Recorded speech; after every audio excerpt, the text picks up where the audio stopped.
let's begin. Alright, so we do have some filler that we can talk about, actually, about the whole last podcast being screwed up. Yeah. Hello everyone, welcome back to the Dungeon Boys podcast.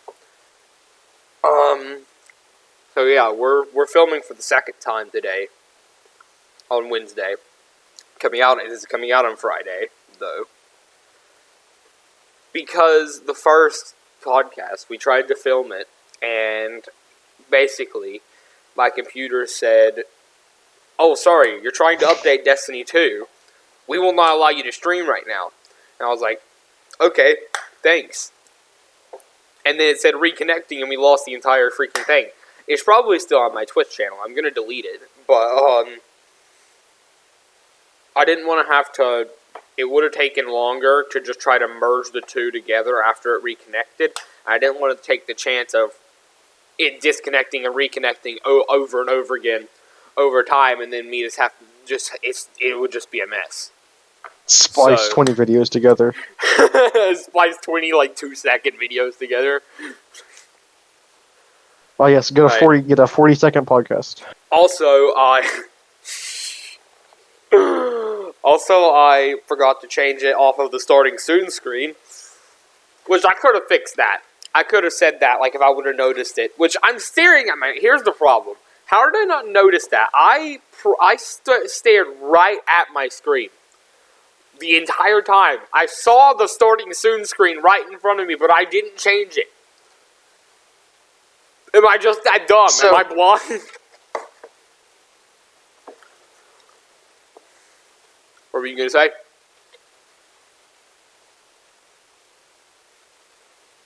Salute.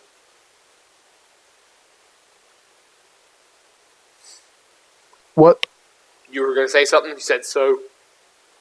I said, to summarize, Sky messed it all up. Yeah. It's all my fault. See, last stream I said I kicked Sloot off because everything was his fault for making the stream terrible last time. And then you now ruined the stream. it's my fault. This is just a chain of events, isn't it? Yep. Now I'm kicking you. Yeah, kick me, and then you have to figure out a way to do the podcast on your own when I have all the setups. Yep. You're going to have to download Streamlabs, set everything up the way I have it, and find a new co-host. I'll go on a rent-a-friend website or something. Go to LFG on Xbox. I need someone to be my co-host on my podcast. I need a friend. Last friend screwed up the podcast. Need help. Yeah, my friend created a podcast and messed it up, so I kicked him out of his own podcast. Need a new co-host. And then just put need for. Yeah.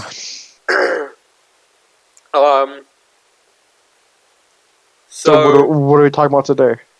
I have my thing titled to talk about Destiny some, but we could also talk. We could also talk about Scarlet Nexus. It's coming out soon, very soon, actually. Ah, that game, yeah. Have you played any of the demo of it? No, I haven't yet. It's really cool. I like the movement a lot in the game and the way the actual fighting works. It was easy to get down how to do it pretty quickly, Yeah. Which is good. So what's the game about? Because I haven't seen anything about it. Basically, you have two different stories. You have one for a guy and then one for a girl. I think they're both sort of the same story. They've got a few different characters. But I know a few of the a few of the characters said some of the stuff that were, because I did the female side first, and I did notice when I was playing the male side that some of the characters said one of the lines was the same lines that some of the characters on the female side story were saying. So I don't know if the stories are going to be similar, but with different characters. I don't mind it either way. Either way, it's really cool. It's the graphics are good looking, and it definitely had a better, in my opinion, a better demo launch than Outriders so far. So I was excited for Outriders, but after playing the demo, and I've played the actual game too, it's just not fun. It gets way too boring, you know? Yeah, I never even played it, the demo or the actual game. Yeah, I mean, it's not really worth playing, to be honest, if I'm going to be completely honest here. I didn't enjoy the game. I mean, it had potential. Like, I was excited for the game when it was coming out. So, I mean, it could have been so much better. But the problem with any game that's hyped up to be a Destiny clone will always end up being bad. Well, I mean, I don't think it wasn't as much of a Destiny clone as it was kind of like Gears of War and Borderlands. Well, I don't mean clone. I just mean like whenever people say, "Oh, this game's gonna beat." Well, it was like, this game's gonna beat Destiny. It always ends up being bad. Well, here's the thing. Well, I mean, yeah, it was a looter shooter, so people were like immediately like, "Oh, this is gonna be like Destiny." No, there's more looter shooters in the world than just Destiny. Yeah, Destiny isn't even like close to the first one to do it. No, because that's why I thought the game felt like Borderlands a little bit, especially with the bosses and stuff. But the controls were hard to get used to. The actual combat wasn't great, and the story wasn't fantastic either. Also, the screen shake was terrible during cutscenes. So, you know, I mean, I do think it could have been a lot better. So, in conclusion, if fans think your game is similar to Destiny, it won't be good. So, if you hear if this is for the developers of any games in the future, if you hear someone say this game looks like it's going to be Destiny, change the game. Scrap the game. Just completely stop development and start a new game. Yep, completely switch the genre of it too. Just change the game from like looter shooter to musical. Change it to where it's like Beat Saber. Turn it to like a rhythm game. Yeah.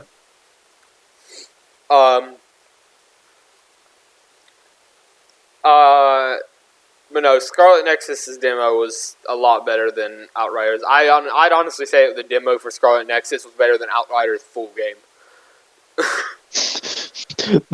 Like, how long was the demo? The demo was short. But, I mean, they can't give you too much, because I have a feeling it's going to start getting into the story of it pretty quickly. Spoilers and stuff, yeah. So, and I don't think they want to give that away. And it was like, each storyline, you got through, like, the first mission, which took probably around about 25 minutes to 30 minutes, so about an hour gameplay in total, over, I don't know how long Outriders takes to beat. You know, 1 hour of Scarlet Nexus is better than like 300 hours of Outriders. Yeah. I'm not sure how long Outriders is to beat. I don't care to look it up either, so. So basically, Outriders is like the new Anthem. I mean, honestly, I don't want to say it's as bad as Anthem was at launch, but it definitely is similar. I can see what you're saying there. But hey, here's the thing. Outriders still didn't do as bad at launch as Cyberpunk did. Think about that. Performance-wise, yeah. Performance, Outriders did 10 times better than Cyberpunk did when it first came out. Story-wise, Cyberpunk's better. But yeah, Outriders, like actual graphics and like the quality of the game was 10 times better than Cyberpunk when it first came out. And even Cyberpunk was 10 times better than Halo the Master Chief Collection at launch. Yeah. We're not going to get into all that. I mean, Cyberpunk was never bad on the PC, was it? I mean, there were still some performance issues here and there, but overall, it wasn't that bad. Video on like the Cyberpunk, like the issues with it, and I watched how it looked, dude. I mean, it didn't fix itself. This guy was playing, and he was playing for like 10 minutes because he got it on Xbox because he's an Xbox player. But everything was just like polygons, like he was playing Super Mario 64. And it didn't fix itself either. So he was like, "Oh well, I'm just gonna go buy it again on PC," and it was fine on PC. Yeah. I mean, that's assuming you have a really, really good PC, though. Yeah. You need to have like a really high end one to play it. Hold on, let me put it. Let me play it on my laptop that can't even barely run Destiny. Go get one of like the computers from like the 80s or whatever, where it's like an entire room, and play it on there. Go get just a giant mainframe and play it on it. Yeah. Play it on a theater screen. Yeah. Okay, it's like a movie theater screen. Start playing it. Hey, YouTube clickbait has done this. Why can't we? Yes. Okay, I guess we can talk a little bit about Destiny now, since that's what the podcast is titled. Wait, you're not hearing my phone ringing, are you? It's not. I'm not. No. Okay, I'm getting a phone call, so. You need to take that real quick. I mean, no, I'm not. It's a random number. I'm not answering it. I was gonna say, if you want to take it, go ahead. I'll talk. No, it's a random number. I'm not gonna. I don't answer random calls. I wouldn't answer a random number. I was asking. I was like, if it was someone that you know, if you need to take it. No. Okay. So we should probably get to talking about the main thing that the podcast's title is, Destiny. Yeah. Don't talk about Destiny at all. No, don't. Just title it "Talking About the Future of Destiny," and then just talk about Scarlet Nexus the whole time. Oh yeah, speaking of Scarlet Nexus, by the way, I'm not trying to go on another bunny trail and start talking about Scarlet Nexus again, but they're also releasing. I mean, I've said this to you before, but they're also releasing the anime of it like the day that the game comes out. Oh yeah. So they had the intro for the anime at the end of beating the game, like in the demo version. It looked pretty sick, so I'm excited for that. Nice.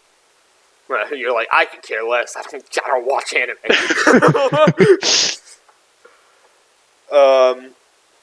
Bro, I'm gonna have just a whole episode specified for anime, and I'm just gonna make you try to talk about anime the whole time. I'm just not gonna show up. It's just gonna be talking about anime. Yeah, no. If that happens, I'd probably wait for a day when you're not able to do the podcast, and then bring Zan on there as a guest, and then we could have that as a subject. You know? Yeah. Because then you wouldn't be there being like, yeah, that was pretty good. Yeah, I love that anime, dude. I watched all the episodes. I've seen every episode of One Piece. I've seen all 908 episodes. We should probably talk about Destiny now. Yeah, I should probably talk about Destiny. So, yeah, Destiny is a game. Yep. Alright, hold on. Let me pull up the Wikipedia for it. We can... Yeah, let's read off the entire Wikipedia definition of Destiny. Yep. I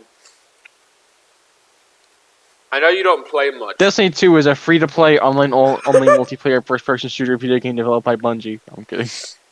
Wait, were you actually starting to read off the Wikipedia there? Yeah. Finish it. I want to hear more. Have they revealed anything about the next season? No, because it's still relatively early. Next season isn't Witch Queen, right? That's the one after 15? No. Next season, we don't know what it's going to be yet, and then Witch Queen will be out after that as the next campaign. Because there's usually 4 seasons within each campaign, and then after that ends with Witch Queen, we'll have Lightfall. And then after Lightfall, I don't know what'll be next. They haven't announced anything Destiny else. ends. They delete all the files of both games. They nuke the game. Yeah.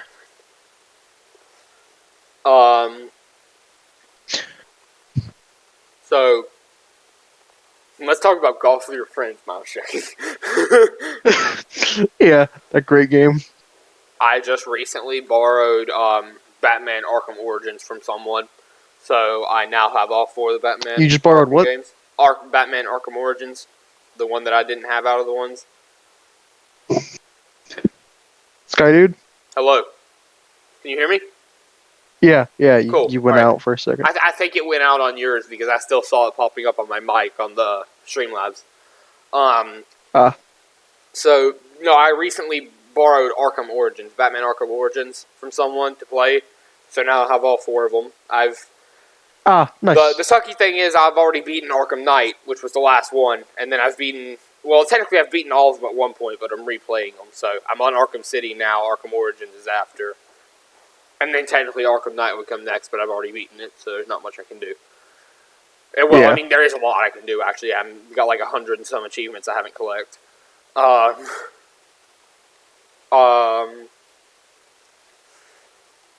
Anyway, back to Destiny. So what'd you think about Wall of Glass? I don't like it. I mean, I don't really like Atheon, but I like everything else. That was my only problem. I think if we had a better I dislike Atheon, but overall I liked it. Then it wouldn't have been so bad. But we had a bit of a bad experience due to the team that we had. I don't think it was a team. It was just the damage. No, wait. Let me restate. Let me put this in a different way. We had a bad experience with the teams that we had. Because we had like 5 different ones throughout the thing. But it was just damage. I think everybody knew the mechanics. Yeah. Well, no. I mean, for even for like some of the other encounters, what was it? Gatekeeper took us a little while. Well, yeah. But I mean, that was mainly because my power level was way too low, though. Well, I don't think it was much of your fault, though. I think it was just our team not being coordinated enough. Teams. Well, yeah. Excuse me. So, I mean, I want to do it again. Like, me and Zan tried it again not too long ago with some other people. We got to Atheon. We just couldn't be Atheon, though. One of our phases, we got him down to half health. Like, in one phase. Like, we could have 2 phases. Nice. The problem was, we couldn't. We just couldn't get back out there with enough people to 2-phase him. So, we ended up dying and wiping over and over again, and then we all ended up getting off, never finishing it. So I would like to try it again with a team that knows what they're doing, that we can finish it quicker with, but until I have a team that I know we can do it with, I'm not doing it again. I'd rather run Deep Zone Crypt and actually have fun running that. Were there any encounters that you think are better than, like in D2 than they were in D1? Oracles is better. Because there's actually some sort of coordination. I feel like, because I recently played it in Destiny 1, and Oracles is just chaotic in Destiny 1, Yeah, you just shoot them as they appear. There's no, like, order.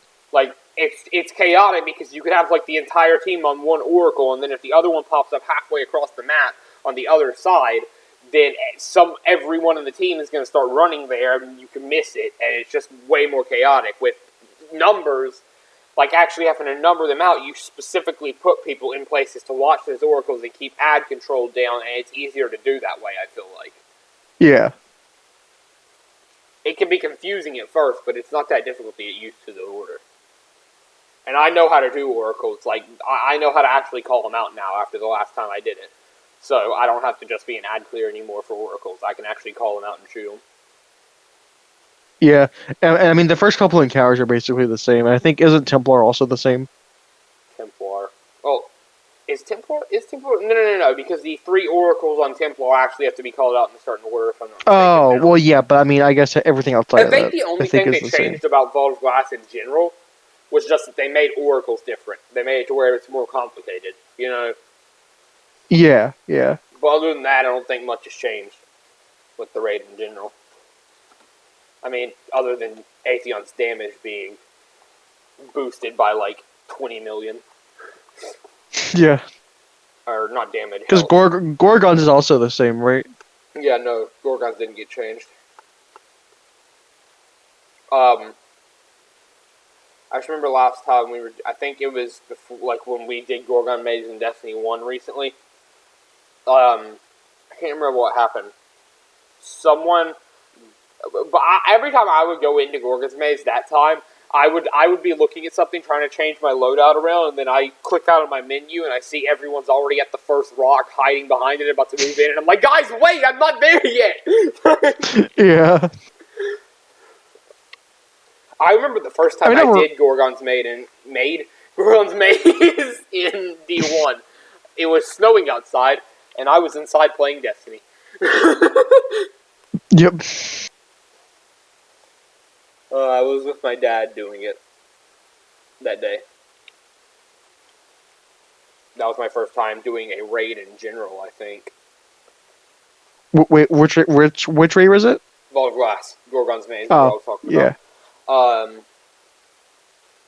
Well, no, was that my first time? I think I might have done Crota first, actually. I think you did Crota first. I'm pretty sure. I can't remember who I did it with first. I think it was still with my dad and some other people. Yeah, you did with your dad and the clan. Yeah, I remember that actually. Vault of Glass was second. After that, it was Wrath, and I've never done King's Fall. It took me so long to actually do a raid in Destiny 2, though, because I remember I got invited by someone from the clan a while back that said, hey, do you want to help us out? And I was like, who is this? He's like, someone from the clan, do you want to help us out? And I was like, sure. I didn't know what I was doing. So I just jumped into Leviathan like, yeah, here we go. And that was a bad experience, because I made it all the way to, where was it? The tiles, like the big, like, what was it? I forgot what it's called. The chamber where you have to, like, run around with the orbs or whatever. Gauntlet, yeah. That's my favorite encounter now that I know how to do it. I just wish it was back. I want to run that encounter again. Yeah, Gauntlet's pretty fun. I like it. And I can do both things now. I can do shooting and running. I just wish it was back, because I really want to run that encounter over and over again. That was actually a fun encounter to do. Honestly, all of the encounters in Leviathan were fun, in my opinion. There was not a single encounter in like the base Leviathan raid that I disliked. Dogs was fun to do, because it was like kind of sneaking around. I didn't dislike Bass. I mean, it was an easy process to get down, and then Callus wasn't hard either, you know? Yeah. So, I wasn't a huge fan of Callus, but he wasn't bad. Yeah. Callus was definitely the worst of the ones, but the actual games that you had to go do in between before Callus were fun. Yeah. What was it? I remember I used to call Eater of Worlds my favorite raid at one point. Do you remember that? Wait, do you remember what? Me calling Eater of Worlds my favorite raid. Yeah, I remember that. What was I doing? No one, dude, the moment that came out, everybody did that raid, like, for the first time, and then it was immediately forgotten about right after. Yeah. No one played the raid again. I remember the first time I actually did Eater, didn't do it, because I fell off the side asleep, heard Guardian down. Oh, yeah. And had to go to bed because I was tired. I heard Guardian down and I woke up and I was like, wait, what's going on? I mean, the Cabal parts are your favorite part of the raid, though, right? No.